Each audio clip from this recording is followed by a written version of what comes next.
for the most accurate forecast in the Ozarks. Gorgeous night across the area. Skies are clear in most places, maybe a few clouds off to the northeast, but that's not blocking out what is a beautiful, almost full moon. It's the Hunter's moon, and it looks like, it will be full and very bright tomorrow night if you haven't been able to see it this evening. Again, a beautiful night out there. Not as cold as last night. Temperatures should settle out in the low to mid 50s.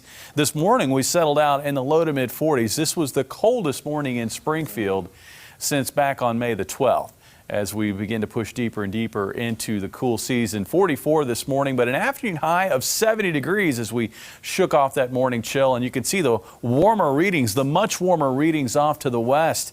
We had highs today in the upper 70s across eastern Kansas and eastern Oklahoma, and with southwest winds tomorrow morning into the early afternoon, that warmer air is going to get blown in our area. So it looks like a much warmer day tomorrow. But again, with yesterday's weather and today's weather and really more of these same kinds of conditions in the forecast later this week into early next week and even beyond, all those ingredients for fall color are really coming into play. Now, you've probably noticed some trees which have shown some color for the last couple of weeks. A lot of that is drought stress because it's been so dry.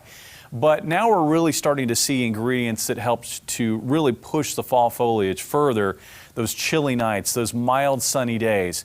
We don't have any big storms, although we did have the bigger storms on Sunday. I don't see any big storms in the pattern, at least in the next few weeks. I also don't see our first light frost, but we are going to see temperatures. We're going to be dipping close to those levels that might lead to some frost. Typically here in our part of the country, you have to wait till late October, early November for the peak in the fall foliage. But again, it looks like some of that color is already underway. Now, conditions are quiet out there tonight. We do have a cold front to our northwest, and it will be pushing through the area tomorrow afternoon. Now, you really won't notice it. It's not going to come with any cloud cover. It's not going to come with any wet weather. We will see a wind shift. Winds will go from the southwest during the morning hours to the northwest during the afternoon. And even behind that front, temperatures are going to remain pretty warm. Looks like we will top out in the low 80s here in Springfield. That chillier air, though, will envelop the area by Thursday, and that's going to make for a much cooler first day of October. And that will carry forward through the remainder of the week and into this upcoming weekend. So looking at the numbers tonight, looks like lows, looks like about maybe 52, 53 here in Springfield for a low tonight, with an afternoon high tomorrow, probably up around 81.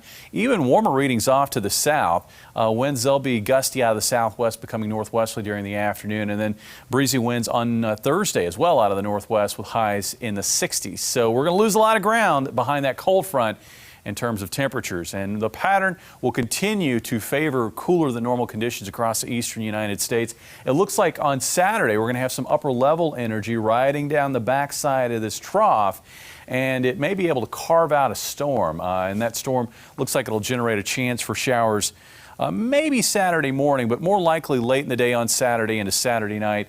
And depending on how strong this storm is, if it wraps up and becomes strong enough, we could have some wraparound clouds and showers into Sunday as well. And that would make for a very cool day on Sunday. Right now, I'm trying to play middle of the road on the forecast. Looks like, again, warm day tomorrow, cool Thursday and Friday. Morning lows around 39 Friday morning. Saturday, highs in the mid 60s. Looks like low 60s on Sunday, but it's possible, again, if we get saddled with a lot of cloud cover and showers on Sunday, we could be looking at highs in the upper 50s. That'll be followed by a cool day on Monday with sunshine, and then the warm-up begins on Tuesday with highs back in the 70s, and I think 80s will not be too far behind as we enter a warm stretch of weather next week. Won't lie, I kicked on the heat just for a very brief minute this morning. We're just testing it out. But tonight, maybe not. Maybe no AC, no heat. Tonight's probably a night where you can probably just get away with leaving the windows open. Okay, Jamie, thanks. Still to come on our News at 10, a local sheriff